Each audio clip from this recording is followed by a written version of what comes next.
On this episode of MythBusters, Are Allied bombers wrecking your dreams of world domination? Adam and Jamie make alternate history as they go back in time to recreate an attempt to assassinate Hitler. I wouldn't want to be in that room. Was a room change the reason this bomb in a briefcase failed first time around? Oh, Peter's in. Meantime, Sorry, Carrie. Carrie, Tori, and Grant Here we go. all take one for the team How do you feel? A little more alert? as they test out the myth that you really can slap sense into someone. This myth sucks. Who are the MythBusters? Hey. Adam Savage 70% chance of science. and Jamie Heineman. Between them, more than 30 years of special effects experience. Joining them, Tori Belleci, They're gonna fry my brain. Grant Imahara, and Carrie Byron. Science gets more fun when I get a bigger gun. They don't just tell the myths, they put them to the test.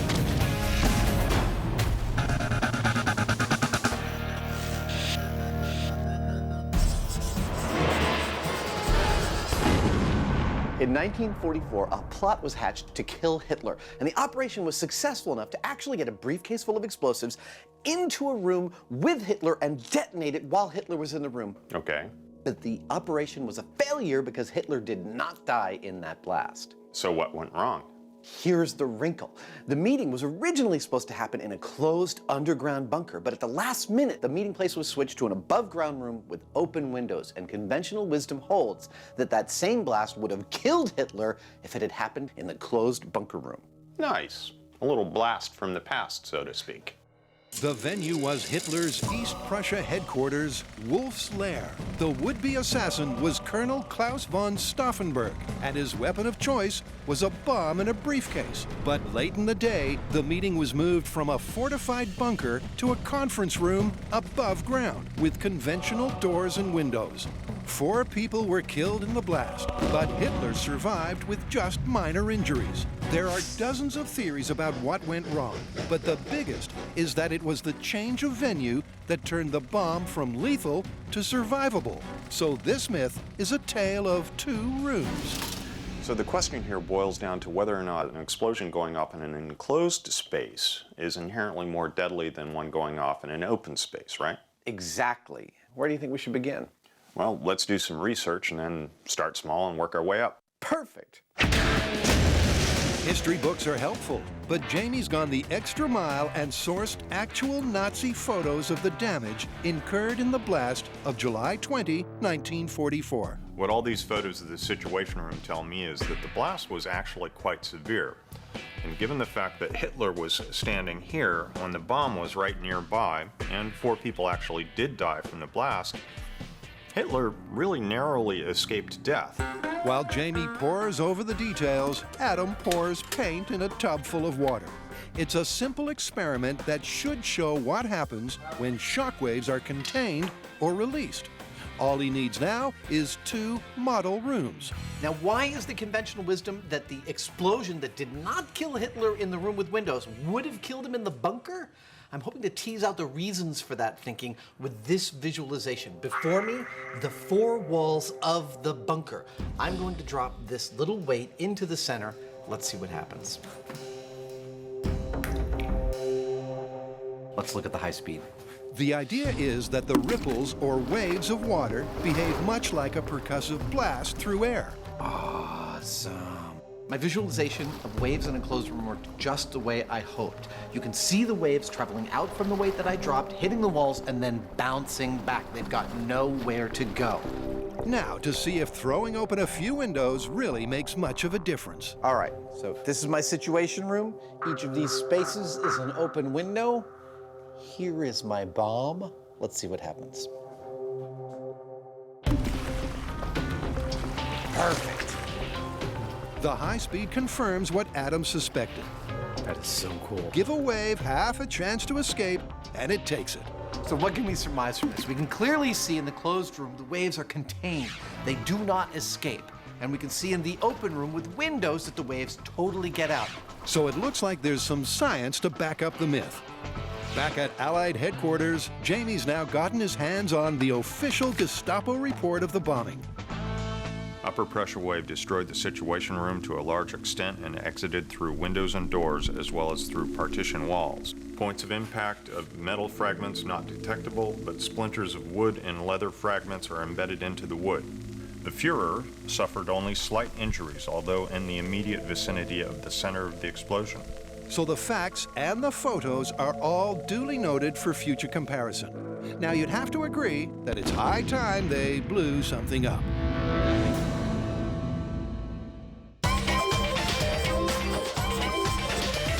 Okay, this is gonna hurt me more than it hurts you.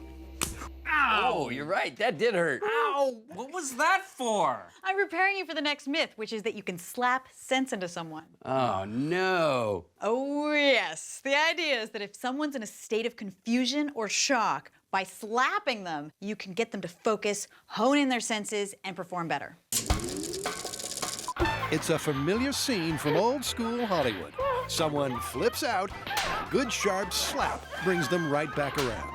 It kind of makes sense, what with the shock and the sting. But does it work?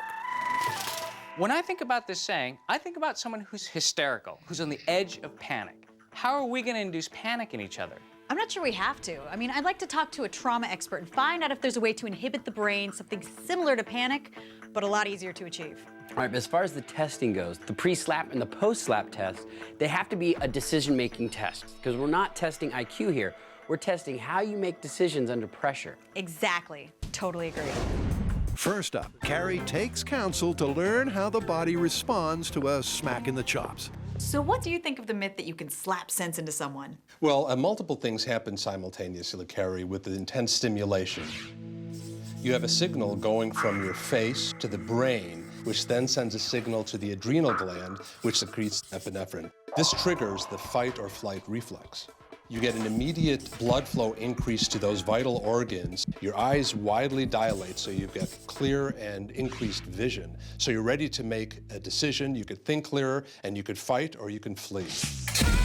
The old fight or flight response isn't exactly unknown here at MythBusters. When in peril, I will use one of my coworkers as a human shield. But how can the guys induce something akin to a sense of panic in order to test out the myth? Well, you know, there could be a variety of tests. So if someone is compromised in some way, and people can be compromised from hyperthermia or hypothermia, a variety of sources. But to test that, you'd want to find some fine psychomotor skill. So the good news is that the team won't have to get hysterical to test the myth. Impairment through cold or tiredness or even hunger could inhibit the brain enough to see if a hearty slap can snap them out of it. Back at the shop, Grant and Tori are welding up a storm. They're determined to take the human factor out of the equation by scratch building a face-slapping robot. When it's done and fine-tuned, this machine will be way more reliable than a random smack from a stranger. We have a bungee cord that's attached here. It'll wrap around this rod. Now we'll wind up the arm and then release it. We don't want to use motors or pistons because, let's face it, we're going to be putting our faces in the way of this slapping hand. We want slaps, not broken jaws. All this mechanical marvel is missing is a hand to hit with, so they'll fashion a surrogate forearm from Carrie's. Deceivingly hairy arms. They're not hairy. It's like baby down. It's a process Tori's almost perfected. The limb gets shaved, greased, and plastered with dental alginate, which eventually sets to make a mold. In this case, the mold is filled with silicone, and when that sets, they can arm the robot. Oh, goodness. Here, Tori. But before we do that, we need to find out how hard we slap. And that's where this guy comes in. We're going to slap the force plate, record the data, and use that information to calibrate our machine. Grant strikes first. It's going to hurt you more than it hurts me. Then Tori. All right, ready when you are. That looked more like a spank. And then Carrie steps up to the plate. Now remember, however hard you slap that thing is how hard you're going to get slapped. This myth sucks. All right. Oh, maybe that was too hard. Maybe that was too hard. Maybe it was, but Grant's in no mood for a do-over. Okay, so Carrie, you hit with 94. I hit with 114, and Tori, you hit with 116. So our average is 108 pounds. That's our target. That's 108 pounds of force, or 480 newtons. But will that spark them up or just knock them senseless? It's time for all three to face up to a slap test. Carrie, we are set. Take a seat in the chair. Step right up. This is the slapping chair. It's no comfort to Carrie to know that the hand set to strike is more or less hers. It's like I picked my own switch off the tree to get spanked with. All right, Carrie, you ready? Mm-hmm. I take no pleasure in this whatsoever. Oh my God. In 3, 2, 1. Oh! Did it hit a little high? It was the comeback that I think, That get you? whoa! The aim was awry, but so far the mechanical slap looks right on the money. Carrie's followed by Grant. 1. And then Tori. Oh, that is really good. So what do you think? Is that? I think it's that perfect because it gives you just enough shock, but it doesn't like knock you out. And that's just what they wanted. The next step is impairing their brains before slapping. So one thing we know is there's more pain to come.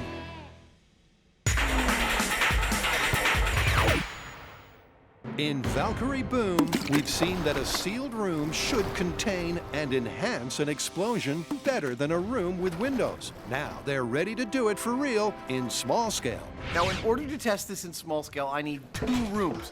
One that is scaled exactly correctly in all the details to Hitler's underground bunker, and another one that's scaled exactly to the above ground room where the explosion actually happened. I'm going to make them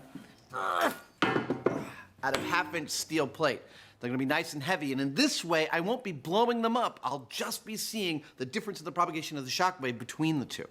In search of a definitive yes or no to the myth, the focus is all on the lethal potential of those explosive shockwaves. And Adam's in no doubt that both his scale rooms are sturdy enough to survive the ordeal.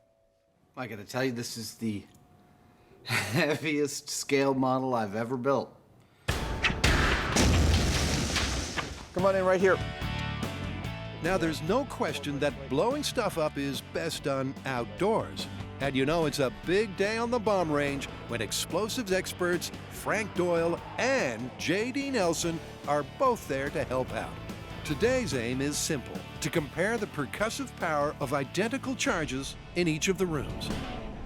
This is an exact 1/6 scale model of the room the Valkyrie bombing happened in. Hitler was standing right here, the explosives were right here, and they failed to kill him when they went off. But this is not where it was all supposed to go down. The original meeting was scheduled not to happen in this room, but in Hitler's underground bunker, of which this is an exact 1/6 scale model of. Now, the conventional wisdom is if Hitler had been in this room when the bomb had gone off, he would have died.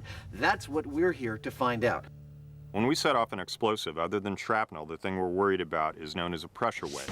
Now, this is a moving wall of pressure that's radiating outward from the explosion.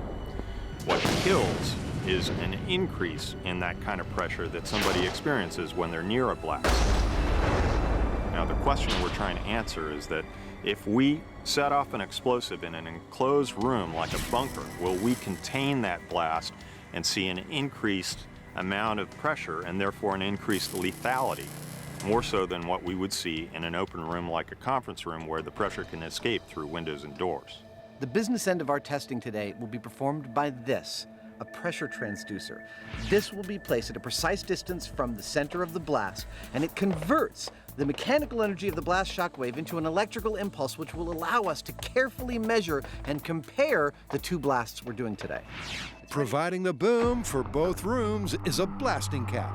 For a test on this scale, J.D. and Frank have chosen 2 robust yet cheeky number 10s. It's right there for 1 inch off the ground. Okay, if that's 1 inch, let's mark it and tape it. J.D. and Frank are ensuring the setup's exactly the same when the time comes to prime the bunker. Jamie, the cap's in place. Excellent. Hopefully safe behind the screen, Jamie counts down to the open room blast. In 3, 2, 1. Nice. Let's go look at the data. Okay. Now remember, the rooms are to scale, but the charge isn't. We're not looking for damage, but the measure of pressure induced by the blast. So what's the data say? In the conference room, we got a peak pressure of 14 psi. Excellent. Let's do the other one. Okay. So it's off to the bunker. And just like the first room, this lodge needs a lid. It sounds like we're sealing a crypt. Well, that's kind of the whole idea. And with the roof welded tight, Jamie screws in the pressure transducer. This time around, it's a contained explosion. And if the theory is correct, we should see a higher PSI in here. There we go. Now, JD and Frank ever so carefully insert the explosive. When they're done, we're almost ready to blow. In 3, 2, 1. Doink. Just like last time, the steel shell muffled the blast. But the drama is all in the data. What happened in the bunker? In the bunker, we got a peak pressure of 55 psi, almost 4 times the pressure we got in the conference room. Wow, that's a result. It is. As predicted, this potentially lethal pressure wave would do a lot more damage in the bunker, which is really good news for the myth. I think there really might be something to this one. Where do you want to go from here? Let's stop screwing around and ramp things up. Go full scale? Yep. With the robot primed for action, the next step in the slap some sense myth is to run a series of tests. First, with the subject as normal, then impaired in some way, then impaired again and slapped. The man in the hot seat is Grant, simply because this face, under pressure, was far and away the funniest. And here's what he's going to face. For our slap sense myth experiment, we have 4 tasks to challenge Grant. We're going to test his reflexes, calculation, coordination, and visual and communication skills. And to make sure that slap effect doesn't wear off, each of these tasks will only be about a minute long. We'll get to the slap shortly. First up, Grant attempts all 4 tasks to give us an unimpaired baseline before we fetter his faculties. So this is how the reflex challenge is going to work. Grant will stand here on this grate. All right, you got it. Now above him are stars that are held up by electromagnets. And these stars will drop one at a time. And his challenge is to catch stars before they hit the ground. 5, 6, he's amazing. 7, 8. What do you think? Well done, 8 out of 8. On to the next challenge. All right. So for the coordination challenge, it'll be a good old-fashioned shooting gallery. 1, with these air-powered rifles firing corks. 2, I'll have 60 seconds to load the rifle, one target. 3, and shoot all 6 targets. 4. All right, you shot 5 out of 6. Well done. Thank you. Tests 3 and 4 are a bit more cerebral.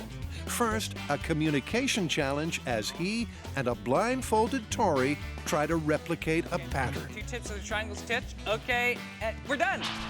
And then a quick-fire math test. 30 plus 2. For this 30. exercise, there is a time limit, which poses no problem as he nails 3 from 3. With his brain firing on all cylinders, Grant scored predictably well. Now it's time to dial down his faculties. And according to Dr. Sanders, one of the best and simplest ways is to put him on ice. Oh, what is this? So we're gonna chill you. Right, we're gonna leave you in here for a half hour until the cold takes effect on your body. Then we'll pull you out and have you run the tests. And that'll be our control. That's right. After taking his temperature, Okay, we have a starting temperature of 97.1. Chill out. All right, chill out. Oh, very funny. they leave Grant to shiver and speculate. Now, I've been in really cold temperatures. The first thing that starts to go is your motor skills. And the second thing that goes is your judgment. When the half hour's up, Grant's lost 7 degrees of body temperature. Technically, that's verging on hypothermia. So let's see if the doctor was right. If the cold has impaired him as much as a panic attack. Okay, right, coordination. You ready for this challenge? I'm ready. Stay frosty. All right. He starts with the targets. Last time, he was 5 from 6. This time, it's 3. All right, now on to the next challenge. Next up is the math test. And those numbers aren't tripping off the tongue like last time. 5 plus 8 is 33. It's like he's been drinking. It's 210. Wrong. With time running out, he scored nothing. Time's up. Move on to the next challenge. Gosh, coordination now? Yeah, it almost seems cruel, but that's science for you. 1, 2. 2 out of 8. Last time he got 8 out of 8. So hopes are not high for the last test. Okay. The seconds tick by. To the right. Okay. Sorry. Flip it clockwise. Clockwise. And there's more than one pattern emerging. Rotate clockwise and got it. Time. All right, well, the results of the control test are you're definitely compromised. In fact, impaired Grant was trounced by non-impaired Grant. Now for the fun stuff. Time to stick you back in the freezer for a half hour, bring you out, slap you, and do the test again. Grant's warmed up during testing, so it's back to the freezer to inhibit his brain again. All right, back in the hole for you. Once he's sufficiently impaired, we'll see if we can actually slap some sense into him. Now, if Grant thought that last test sucked because he had to sit in the chill for half an hour, this next one is really gonna make him mad because he's gonna get slapped across the face every time he has to do a task. And 30 mind and body numbing minutes later, You ready for the test? All right, Grant, have a seat in the slapping machine. Okay. Ooh, you are cold. All right, you ready to get some sense slapped into you? Mm-hmm. Here we go. All right, on to the reflexes test. there's no time to lose, as they don't want the cold or the slap to wear off. Here we go. How do you feel? A little more alert? Yeah, it's not as bad as I thought it would be. You could have fooled me. Still, let's see if that smack in the chops made a difference. 1, 2, 3, 4, 5. Pretty good. On to the next test. But first, it's back in the truck for a top-up. It's a method they'll repeat between each test. First the re-chill, then the slap. All right, quick, to the next challenge. On to math. On the math quiz, well, it's hard to be sure, but he does seem more focused than last time. Minus 10 is 70, divided by 2 is 35. And that's time. Not as good as the practice, but better than the control. You got 1 out of 3. Off to the chill and the slapping. It's fun to watch, but let's spare a thought for the man with his face on the line. I'm starting to feel bad for him. Me too. Just a little. On to the test. Let's go. Right about now, Carrie and Tori are thankful that the gun only shoots corks. Our expert said that the physiological response to getting slapped is the fight or flight adrenaline rush that you get. I'm pretty sure that's what I had, because when I got slapped, I was ready to like jump up and hit something. So with one last long shiver and a hopefully restorative slap, Grant once again consorts with the enemy. You're sounding a lot more focused. It's good. I like where you're going. Rotate back counterclockwise. But is he on track to beat the last time trial? Only Carrie knows for sure. Yeah. Okay, there we have it. Not as good as the practice, but better than the control. I definitely felt better. I mean, I don't know what it is. There's something about the pain, but it like sort of, it takes your brain and like squeezes it. The results are as clear as ice. When Grant was part crippled by cold, his performance fell off across the board. After the slap, he bounced back, but not far enough to match his unimpaired baseline. I wasn't surprised that Grant got better after being slapped, because I felt that slap, and there's a lot of adrenaline that just rushes into you, and you really are brought back into the moment.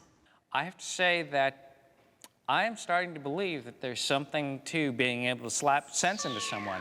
The myth looks plausible, but have we gone far enough to prove the point? There's still room to ramp this one up. And the bonus for Grant is he'll get his revenge. Well, so far so good. Our small-scale test seems to be supporting the theory. Yep. I think it's time to go full scale, ramp things up. I totally agree. I've got an idea about that. Okay. Since the conventional wisdom is basically that all things being equal, the enclosed explosion is deadlier, let's make all things equal. Let's get 2 identically sized shipping containers and dress them both precisely the same. Same amount of explosives, same briefcase, same conference table that Hitler was standing at in each container, except in one, we cut windows in it, and in the other, we bury it underground. Then, we detonate the same amount of explosives in each and see what we get. I love it. Great. So it's back to the bomb range to put this myth of the 2 rooms at Wolf's Lair to the ultimate test. For this test, the role of our underground bunker and our above-ground conference room will be played by a pair of truck containers. These truck containers. Now, if you'll excuse me, I'm gonna take one, put it into position, and cut some windows out of it. It's a point of pride here on the show that when the going gets tough, we don't send out for the contractors. It's agreed that the best way to make a shipping container more like an underground bunker is to slip it tight inside a 12-foot deep dirt trench.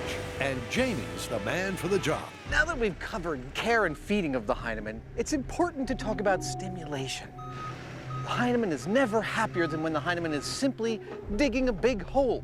So give your Heinemann the opportunity to dig a large hole, preferably with farm equipment. Oh, yeah. That's what I call a Heinemann in its element.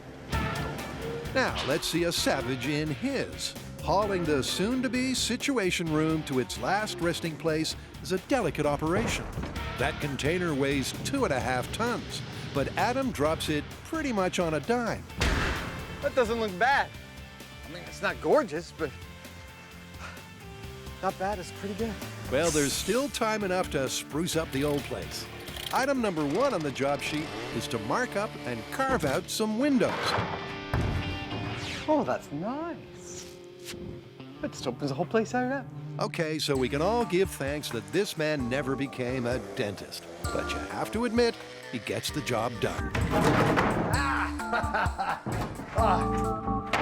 You can never tell whether those things open in or out. Back in the trenches, Jamie measures the depth and the breadth of his bunker burial plot. Perfect. Meantime, Adam adds a little ray of sunshine to a scene that's doomed to disaster. Isn't that nice? I just thought with all the Nazis around it seemed a little dark. Next on the schedule is glazing the windows, and there's no harm in taking a shortcut. I know what you're saying.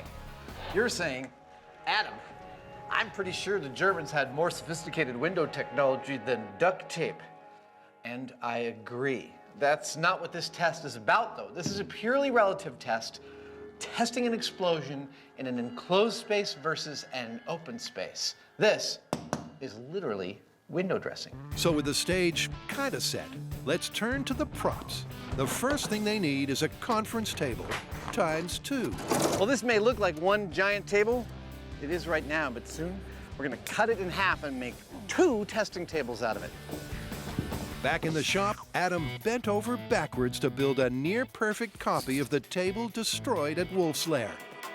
These are my period-accurate Hitler conference table oak legs. This is what the explosive had to get through on its way to Hitler. And now for my next trick, I'm going to saw an ordinary table in half. So, nothing up his sleeve, not much under his hat, and no trick photography. And now, by the laws of mathematics, I have taken one table and cleaved it into 2 tables. Over at Heinemann's Hole, Jamie's been weaving his own kind of magic. The building's been slotted as neat as you please into the trench. Looks good. Now it's packed in and covered with earth to simulate Hitler's bunker in the woods. With preparations going so well, you can't help feeling that something, somewhere, is going to crack. Surprisingly, it's not Adam's windows, but Jamie's container.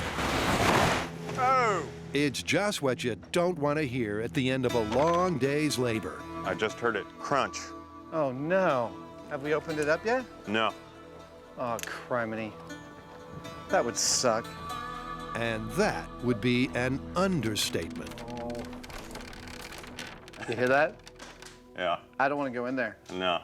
It seems the problem stems back to supply, as they discover this container is part fiberglass and not nearly as strong as the other one. Oh, dude. I know. What do we do? Get another one. It's a setback, all right, and with the full-scale testing set for tomorrow morning, someone needs to do something, and do it fast. Oh, shoot. Okay, so Grant's test showed that slapping made a difference. Yeah, but you know what? I don't think we were thorough enough. I mean, yeah, we put him in the cold and that inhibited his brain, but I think we could add a couple more things. Maybe sleep deprivation, or even hunger. No! Yeah. And I think there wasn't enough consequence to his errors. I think we need to do something like a gun range test, like a police training test where you have to make quick split-second decisions. Okay, perfect. But I have one change. This time I administer the test and you two get slapped. No, that's a terrible idea. Yeah, I think we should take a vote on that one. All in favor of Grant? All in favor of Tori and Carrie? Producer voted. She gets the override. You two are getting slapped. So they'll both go a whole day without food or sleep, and of course, spend some time in the deep freeze. This should inhibit their brain function as much as hysterical panic, without actually inducing it. And taking the test to a shooting range means they'll be forced to make quick-fire decisions with potentially serious consequences. Okay, so this is our 2-minute shooting drill course that we're going to be putting our frozen, tired, and starving Tori and Carrie through. When we say go, random targets will flip over, good and bad. They will have to choose only the bad guy and not shoot the good guy. They'll each have 30 rounds, and on Grant's command, they'll advance twice down the room to complete the test. After they're done here, our police officer, Corporal Stankiewicz, will take down all the targets and score them, and we'll see how well they did. As said, they've got two kinds of targets. The good guys, Oh, hello, who do we have here? Is this a male Oh no, it's me. and a scary amalgam of the bad and the ugly. As for the weapons, Now, these guns are in fact real guns, but they've been specially modified with a different barrel that allows them to fire these rounds, which are training rounds. They're markers. They're called sims. They're filled with paint so that you can identify where they hit. Carrie and Tori are called on to help reassemble the robot. And after a day of deprivation, they're exhausted and starving. And Grant's not making it easy. Hey, so how many times did I get slapped yesterday? That looks good. Oh my gosh. Is that a triple? Then it's into the ice truck for 30 minutes to consolidate their incapacity. I kind of feel bad for Gray. I don't feel bad for him anymore. I know, the hamburger, I'm turning on him. That's just cruel. That's just cruel. But Grant has good reason to up the ante.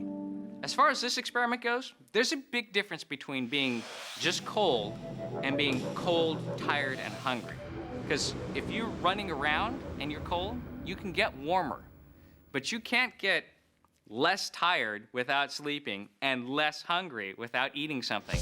To be scrupulous, Carrie and Tori first ran the course yesterday, when they were still hale and hearty.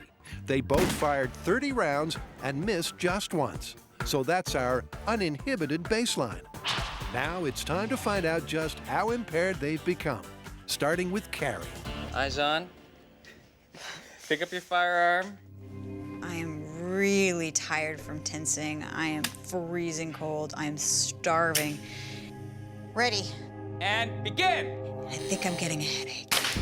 So she's less than her usual bubbly self. But will it impair her performance?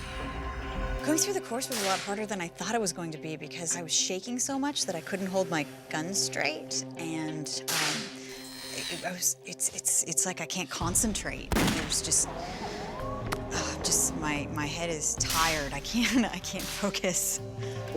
At the end of the test, Carrie at least hasn't shot any good guys. But the rounds she got off were really a case of hit and miss. You fired a total of 19 rounds, and 8 of them were hits. It's like an F.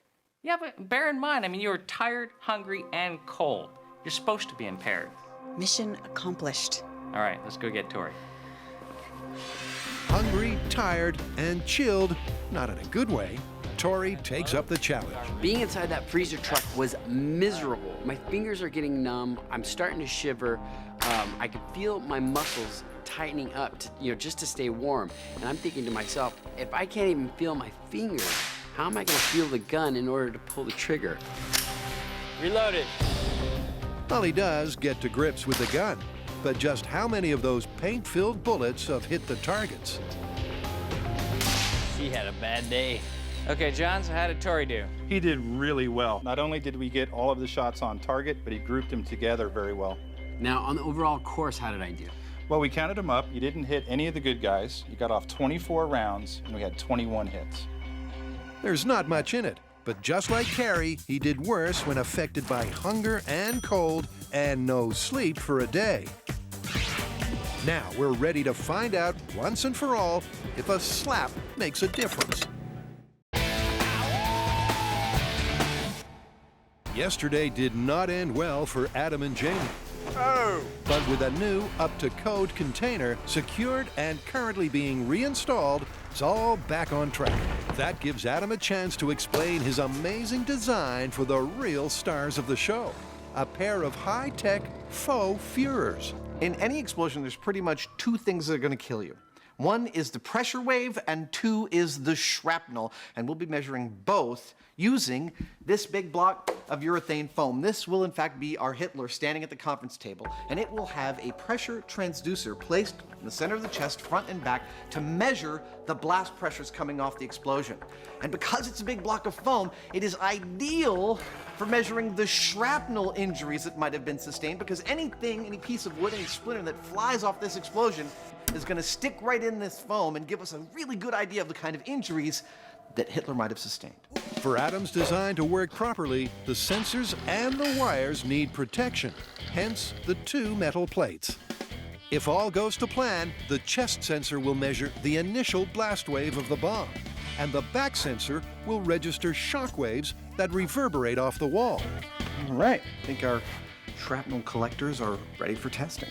It's back to the bomb range to hopefully show if in some alternative universe, the bomb in the bunker would have killed Hitler. They'll begin by blowing up the Situation Room and see if the damage matches the actual event in 1944. The explosive was a plastic explosive of the era, very similar to C4, and it was placed in a leather briefcase. There was about a kilo of it, which ended up on the floor next to this table leg. Now, when the blast went off, there were 24 people in the room, and 4 eventually died.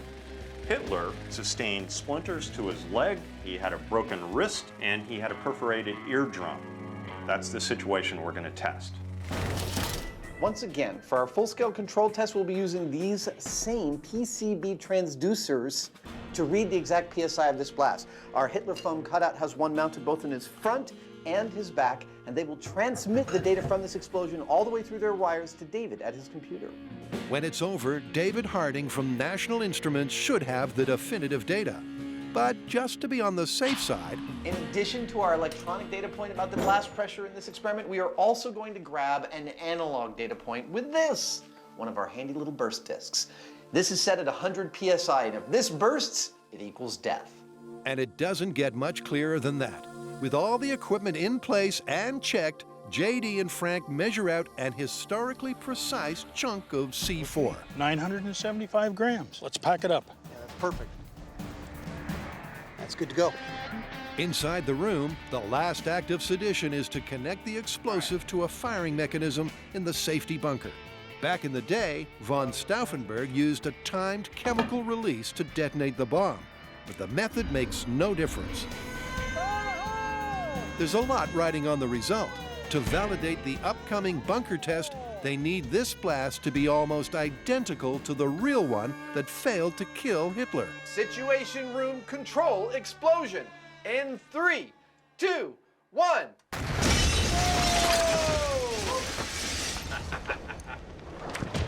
Boom! I wouldn't want to be in that room. No, neither would I. It's hard to imagine anyone surviving this, but that's what they're hoping. Look, we got a new doorway. Watch out for some nails. It did what it said it would do to the floor. There's a hole there. Wow, look at that. Mr. Hitler's in 3 rather large chunks. Oh, and I see intact burst discs. Absolutely, look at that. It's totally intact. So they know the blast was less than 100 PSI. And Hitler's actually a lot healthier than he looks. Wow, I mean, it really is clear that while he might have taken a lot of damage from splinters in his lower half, his head is completely untouched. Yeah, that's what the Gestapo report said, that he had splinters in his legs.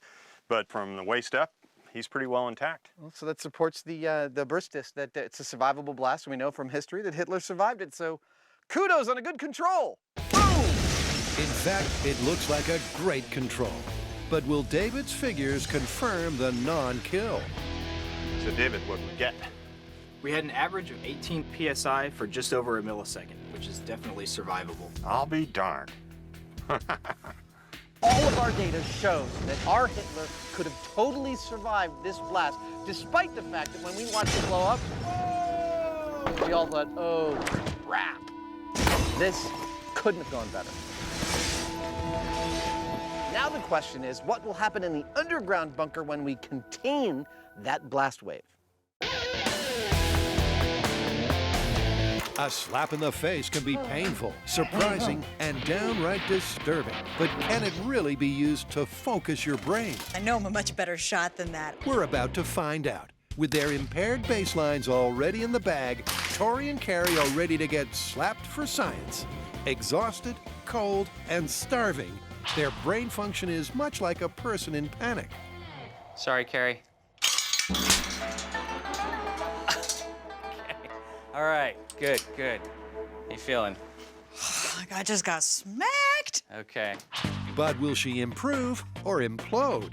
Let's begin the testing. Ready and begin. And let Carrie handle the commentary. Getting slapped really refocused me. And I feel like that slap is a lot harder than when we calibrated it originally. I don't know if I'm just really cold, extremely irritated, starving, but it felt really focused. All right, let's get you scored. And then I want a sandwich. The sandwich can wait, but the score can't. All right, it looked better to me, but what was the score? She did really well. She got off a total of 22 rounds and 16 on target. So a very big improvement. Nice. And no good guys. Very good. Carrie scored well enough to well and truly prop up the myth. Now it's all down to Tori. Okay, man. How you feeling? Cold, disoriented, a little foggy in the head. Okay.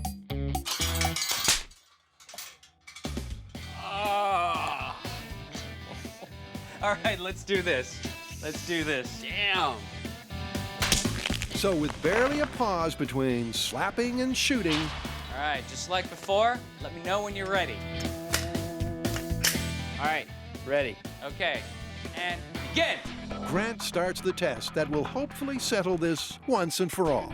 I am so surprised at how different I felt before the slap and then after the slap. We've been in the freezer for a half hour. I got slapped, and instantly I feel awake and alive, and I felt like I moved through the course a lot better. Okay, John, so what are the results? Really good. Tori got off a total of 27 shots, 26 on target. And that right there is a clear-cut result. They never got back to their unimpaired baselines, but that's not the benchmark. The myth is that slapping revives an impaired mind and body. Well, if we put your results, my results, and his results all together, I think we can call this myth confirmed. Yeah, we were all compromised, and yet all of us had significant improvement after being slapped. Who would have thought a simple slap would help you to focus and improve your ability? Confirmed. Confirmed.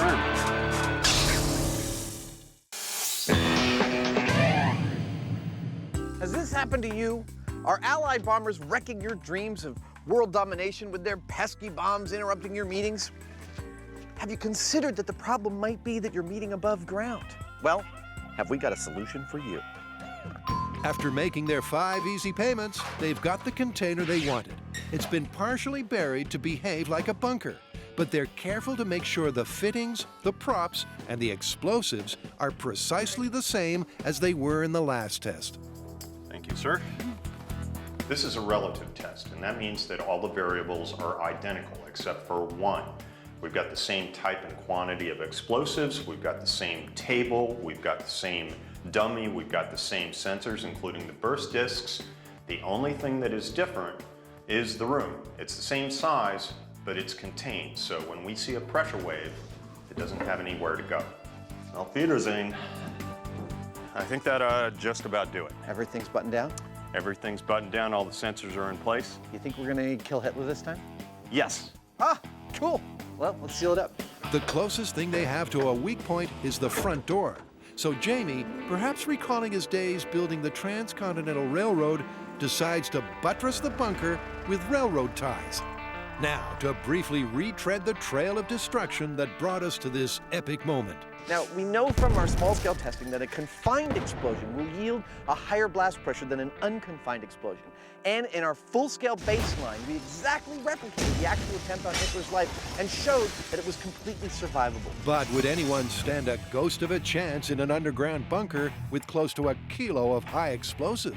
To confirm the myth, they need to kill Hitler beyond any shadow of a doubt. In 3, 2, 1.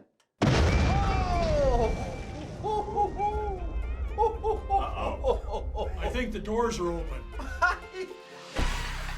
We've exposed the creamy center.